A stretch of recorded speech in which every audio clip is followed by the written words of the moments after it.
Nos tomamos un minuto para pensar.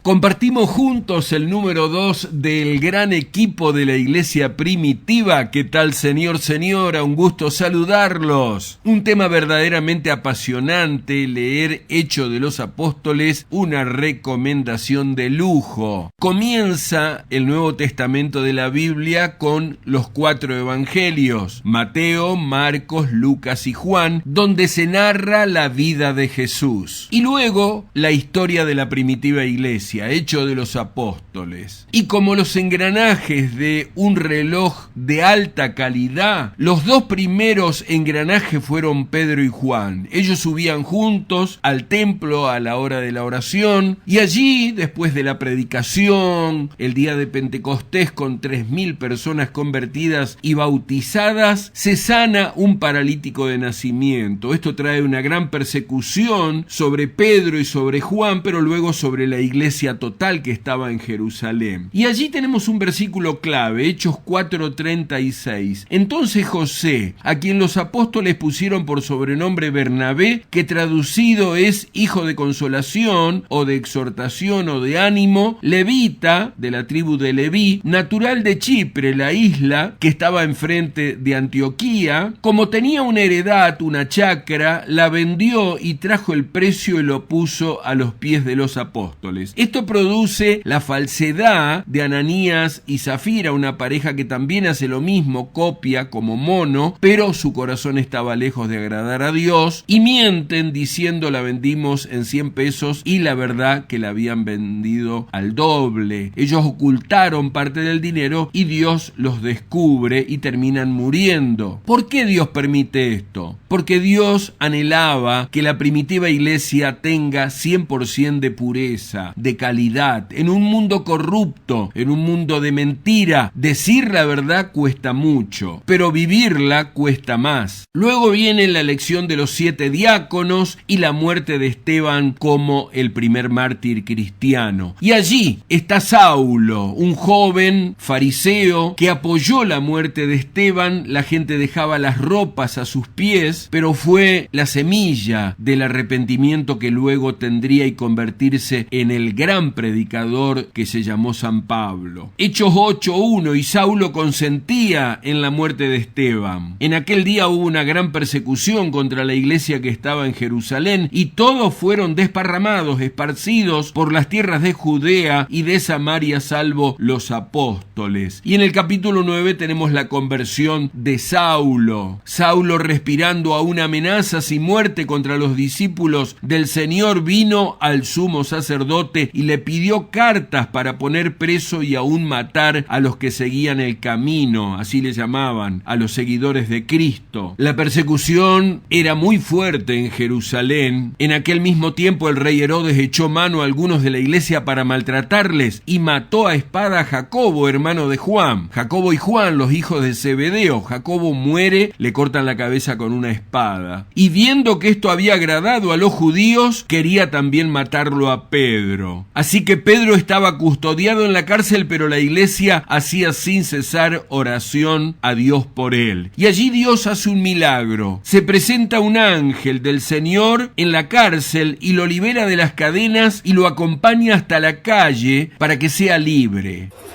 Entonces Pedro volvió en sí y se dijo: Ahora estoy completamente seguro de que el Señor ha enviado a su ángel para librarme del poder de Herodes y de todo lo que el pueblo judío esperaba. Cuando cayó en cuenta de esto, fue a casa de María, la madre de Juan, apodado Marcos, donde muchas personas estaban reunidas orando. Llamó a la puerta de la calle y salió a responder una sierva llamada Rode. Al reconocer la voz de Pedro, se puso tan contenta que volvió corriendo sin abrir, y exclamó: ¡Pedro está aquí!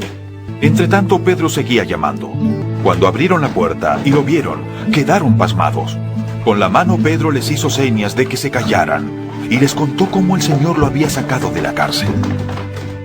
Al decir que Hechos de los Apóstoles es uno de los libros más apasionantes de la Biblia, no me equivoco, porque tiene esos engranajes que van formando el plan de Dios para que hoy usted y yo podamos ser cristianos. Llegamos a ser cristianos a pesar de que pasaron casi 2000 años, porque esta gente tuvo lo que tenía que tener de valor, de fe, de pérdida de amor por su vida, con tal de predicar el Evangelio a los perdidos. Un detalle muy interesante, Hechos 12:5, así que Pedro estaba custodiado en la cárcel, pero la iglesia hacía sin cesar oración a Dios por él. Uno piensa en una catedral, en una iglesia grande, donde miles de personas se congregan, alaban a Dios. Nada que ver, no era esa la iglesia. La iglesia era un grupo muy pequeño de gente, quizás no tan pequeño, podrían llegar a 50 personas, cuanto mucho, porque se reunían en el patio de la casa de María. Esto dice el versículo 12, y habiendo considerado esto, llegó Pedro a casa de María, la madre de Juan, el que tenía por sobrenombre Marcos. Él era sobrino de Bernabé, el que había vendido su heredad para ponerla a los pies de los apóstoles. O sea que María y Bernabé eran hermanos. ¿Y qué pasaba en esa casa? Donde muchos estaban reunidos orando. Pedro golpea.